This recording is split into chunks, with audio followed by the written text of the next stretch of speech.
You have been enrolled in our interview guidance program also. So how was your experience of the interview board there, and how has been your experience with Next IS for interviews? जो preparation Next IAS ने कराया interview के लिए मेरे background से related, जैसे Civil civil engineering का, जैसे बी सिंह सर ने उसमें पढ़ाया था। करता है ऐसे के लिए क्या स्ट्रैटेजी, बिकॉज इंजीनियर्स के साथ ये बहुत प्रॉब्लम होती है कि हम पूरा का पूरा ऐसे कैसे लिखें। क्यों आपने सोशियोलॉजी लिया, और सोशियोलॉजी के लिए कैसे, मतलब one how should one prepare for sociology as an optional? Prelims exam को हम कैसे टैकल करें, क्योंकि बहुत सारे अच्छे बच्चे भी जिनको मैंने देखा इतने सालों में पढ़ा करके, ये काफ़ी शार्प होते हैं, सब कुछ ठीक होता है, लेकिन प्रीलिम्स नहीं निकल पाता।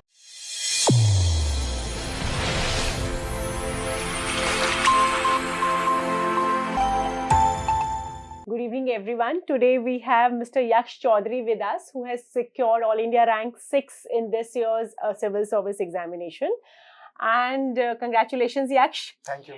And if we see his background, he is an engineer, civil engineer, I think. Yes, civil engineer, and his optional is sociology. This is his third attempt. In his first attempt, he could not even qualify the prelims. In the second attempt, he had reached till the interview levels. And in the third attempt, he is All India Rank 6. And he is from Uttar Pradesh, from a very small town, but he has done wonders. He has brought glories to his place. So let us discuss about his journey. Yaksh, आपने कैसे, मतलब how did you start thinking about civil service preparation? मैंने मेरे college में start किया था civil services का सोचना भी, क्योंकि उस टाइम पे मैं कॉलेज में काफ़ी सारी सोशल एक्टिविटीज से जुड़ा हुआ था जो समाज के लिए काम करते थे। उसके बाद जो मेरा बैकग्राउंड है, मैंने अपने जब मैं गांव में रहता था वहाँ पे डिस्ट्रिक्ट एडमिनिस्ट्रेशन से काफ़ी इंटरेक्शन मेरा था, तो एक पता था कि ये एक ऐसा प्लेटफॉर्म है जो सोसाइटी के लिए कुछ करने का मौका देता है। उसके बाद कॉलेज में धीरे धीरे स्टार्ट किया, न्यूज़पेपर पढ़ना स्टार्ट किया, बेसिक चीज़ें पढ़नी स्टार्ट की। कॉलेज के बाद फिर पूरी तरह से फुल टाइम मैंने सिविल सर्विसेज की तैयारी शुरू की मैम 2018 में। 2018 में आपने स्टार्ट की, और 21 में आप मतलब तीनों बार आपने अटेम्प्ट दिया, दूसरी बार आप इंटरव्यू पहुंचे, तीसरी बार आप ऑल इंडिया 6th रैंक।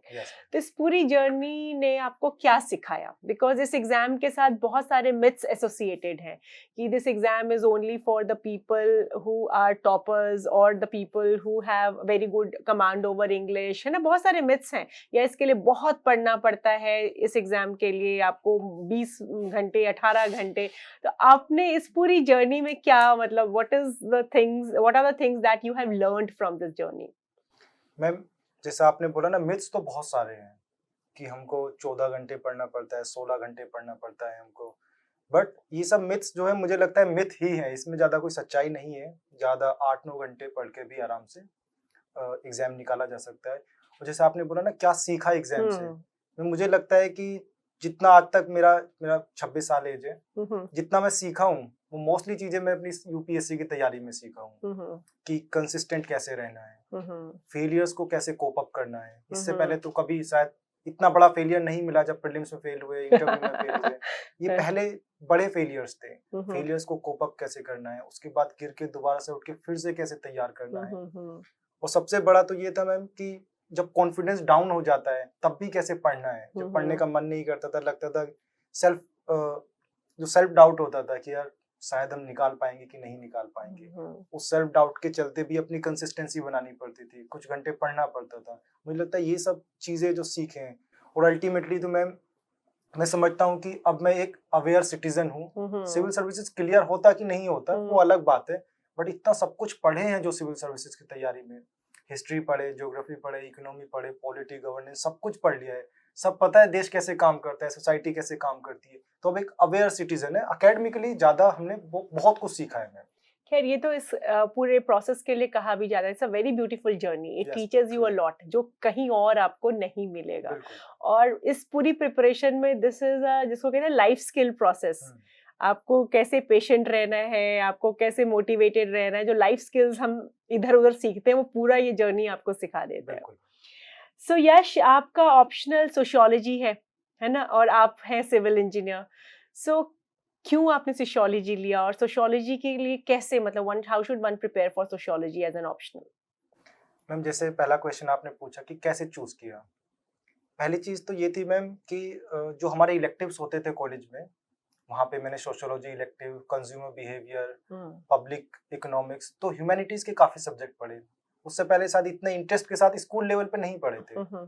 तब लगा कि यार ह्यूमैनिटीज सब्जेक्ट में ज्यादा इंटरेस्ट है, इसलिए इसको पढ़ा जाए। अब ह्यूमैनिटीज के बहुत सारे ऑप्शनल्स अवेलेबल थे, सीनियर से बात किया, सिलेबस देखा तो लगा सोशियोलॉजी थोड़ा प्रैक्टिकल लगा मुझे कि जो समाज है हमारे चारों तरफ, जैसे हमने उसमें देखा politics and society, religious and society, इस तरह के चैप्टर्स जो थे काफी रिलेटेबल लगे मुझे।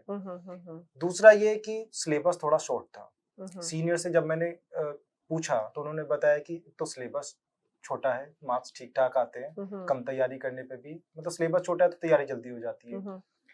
उसके अलावा बाकी जो जीएस वगैरह है, एसए वगैरह है, उसमें हेल्प करता है। तो इन सब चीजों को सोचने के बाद ये लिया, और अल्टीमेटली जब ले लिया उसके बाद लगा कि ये चॉइस ठीक थी, क्योंकि प्रॉपर गाइडेंस अवेलेबल थी, सारे रिसोर्सेज पढ़ने के लिए अवेलेबल थे, तो लाइफ बड़ी इजी हो गई। यूपीएससी की जो जर्नी है इजी हो गई सोशियोलॉजी लेने के बाद। मुझे लगता है कि one of the wisest decision था मेरा सोशियोलॉजी ऑप्शनल लेना। और आपने कहा एसए के बारे में, है ना, तो एसए में मदद करता है। एसए के लिए क्या स्ट्रैटेजी, बिकॉज इंजीनियर्स के साथ ये बहुत प्रॉब्लम होती है कि हम पूरा का पूरा एसए कैसे लिखेंगे ना, that's a very big problem. Ma'am मैं एसए की बहुत ज्यादा प्रिपरेशन तो नहीं किया था, बट थोड़ा थोड़ा देख लिया था कि किस तरह से एसे लिखना चाहिए, क्योंकि मैं न्यूज़पेपर पढ़ता था रेगुलरली, उसमें एडिटोरियल जो होता था मुझे लगता है वो एसे की तरह ही होता है। न्यूज़पेपर में 4-5 साल लगातार पढ़ा, तो कुछ चीजें हैं जो मुझे लगता है सारे स्टूडेंट्स को करनी चाहिए जब एसे लिखना है। सबसे पहले तो जो टॉपिक होता है वो टॉपिक को बहुत अच्छे से समझना है, उसको इंटरप्रेट सही दिशा में करना है। जैसे इस बार फिलोसॉफिकल एसेस थे, उनका इंटरप्रिटेशन सही दिशा में करना बहुत जरूरी है। अगर कोई वर्ड समझ नहीं आ रहा है, better to leave that topic. उसके बाद जो भी लिखना है, मैंने प्रैक्टिस नहीं किया बट मुझे पता था कि ऐसे लिखना कैसे, कि हमको टू द पॉइंट लिखना है, एकदम जो पूछा गया है उसी के रिलेवेंट लिखना है। जो भी पैराग्राफ हो वो पैराग्राफ सीधा कनेक्टेड होना चाहिए जो टॉपिक है।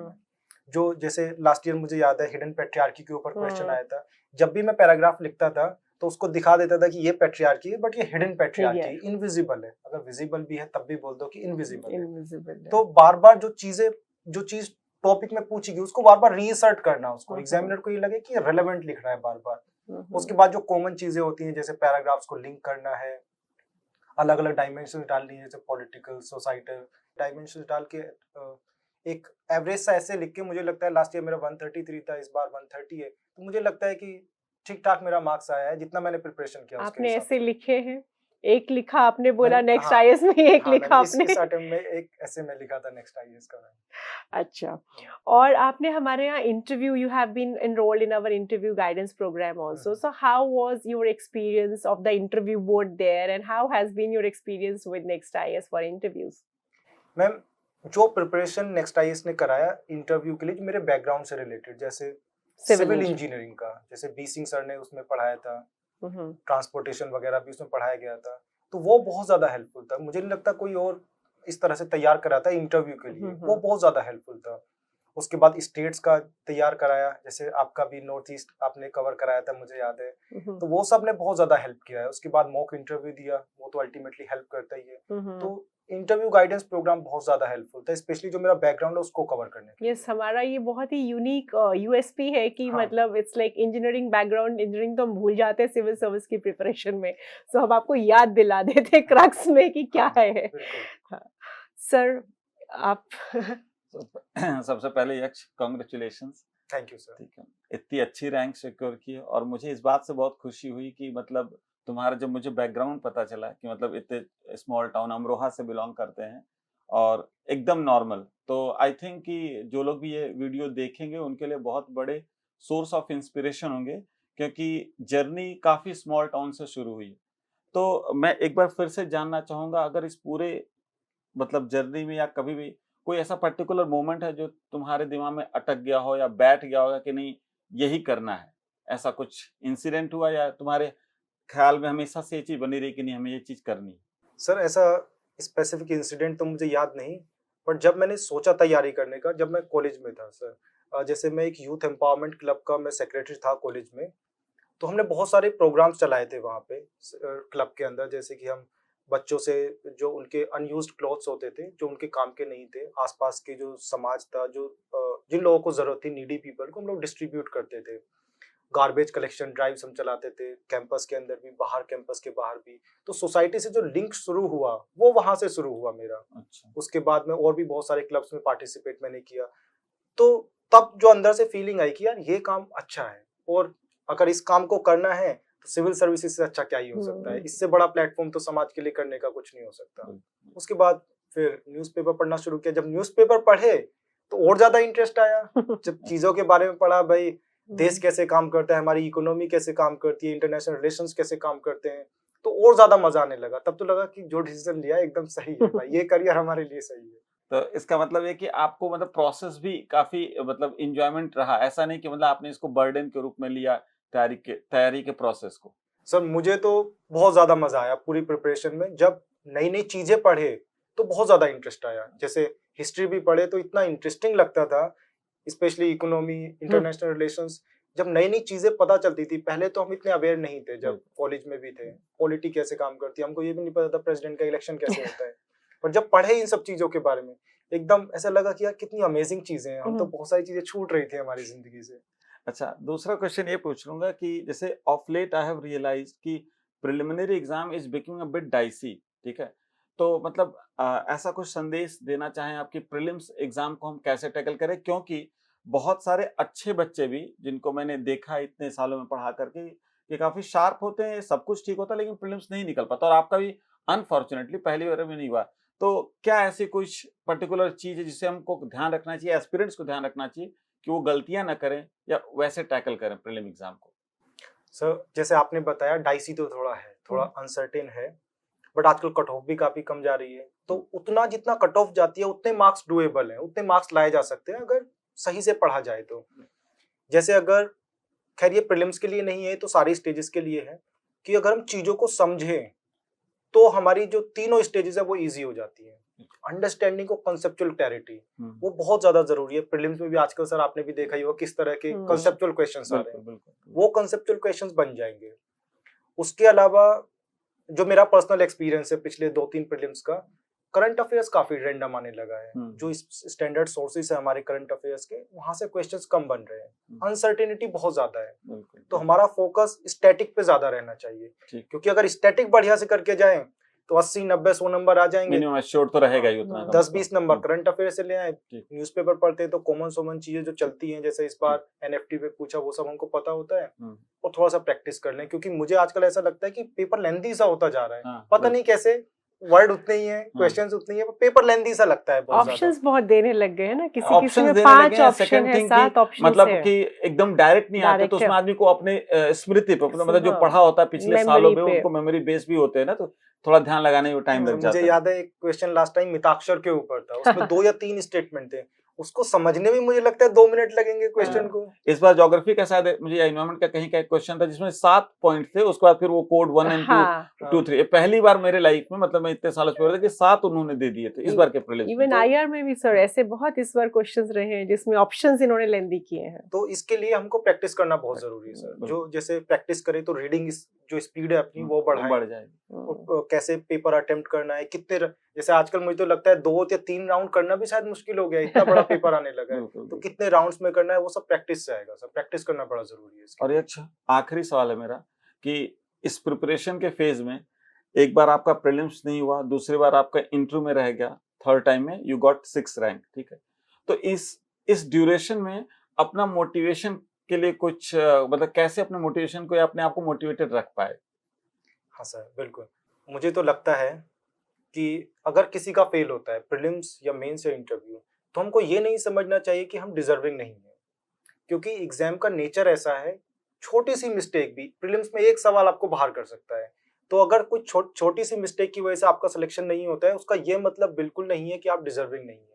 अगर मेरे 2 प्रीलिम्स या मैं 2 में फेल हुआ हूँ, तो उसका मतलब ये नहीं था कि मैं डिजर्विंग नहीं था। अगर मैं डिजर्विंग नहीं होता शायद मेरा रैंक नहीं आता।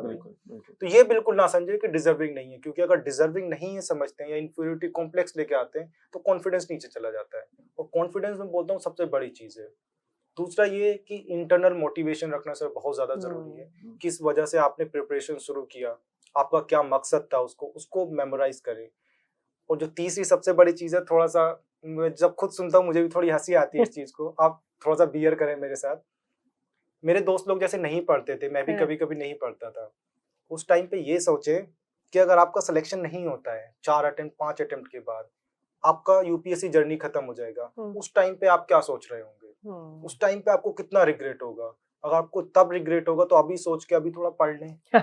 सिलेक्शन हो या ना हो वो बात की बात है। गिल्ट फीलिंग नहीं होना चाहिए गिल्ट कम से कम। फीलिंग। और सर मुझे तो ऐसा लगता है, मैं तो इतना ज्यादा जुड़ गया था यूपीएससी के साथ, मुझे लगता है सब लोग जुड़ जाते हैं तभी 6 अटेम्प्ट भी देते हैं, कि वो चुभन जो है वो जिंदगी भर रहेगी कि अगर यार यूपीएससी करके सिविल सर्वेंट या आईएएस या आईपीएस बनना था बट आप बन नहीं पाए। चाहे कितना भी कोई सक्सेसफुल हो जाए, जब तैयारी करते हैं इतना जुड़ जाते हैं, अटैचमेंट हो जाता है, इतना इन्वेस्टमेंट रहता है इमोशनली आल्सो एंड इंटेलेक्चुअली तो आप ड्रेन हो ही रहे हो, ठीक है। तो और सर सबसे इम्पोर्टेंट है कि आप जिस टाइम पीरियड को इन्वेस्ट कर रहे हैं वो आपका that is the सबसे prime- youthful, that is the prime youth, prime time होता है सर। बिल्कुल। तो ये चुभन जो है इसके बारे में सोचे, अगर कोई नहीं पढ़ रहा है, कंसिस्टेंसी नहीं बना रहा है, इस चीज के बारे में सोचे, मुझे लगता है कि पढ़ाई अपने आप होगी सर। बिल्कुल, ठीक है ma'am. So wish you all the best and we would like to see a very successful civil servant through you and Thank you. हमें लगता है कि हमारे देश को अच्छे लोग मिल रहे हैं और बहुत अच्छा आगे होगा।